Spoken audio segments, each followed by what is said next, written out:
Marri Marri Computrain, soy Stephanie Pinguian. Hola a todos, mi nombre es Stephanie y en este video quiero compartir con ustedes cómo se conjuga en modo futuro en Mapudungun.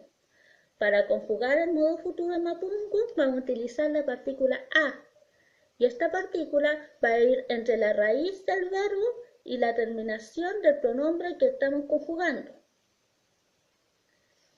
Ahora, ¿qué pasa si esta raíz de este verbo ya termina con una letra A? Por ejemplo, en el verbo trecan. Si uno le borra la N de inche, de la conjugación de inche, quedaría treca. Y para conjugarlo le agregamos una Y y una A, sería trecayan. Ahora, la conjugación de este verbo sería inche trecayan, eimi trecayaimi, fei trecayay.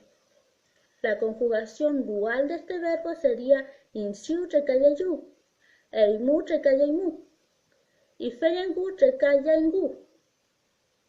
Ahora, la conjugación plural de este verbo sería insin trecayayin, eimu trecayaimun y feyengun trecayaingun.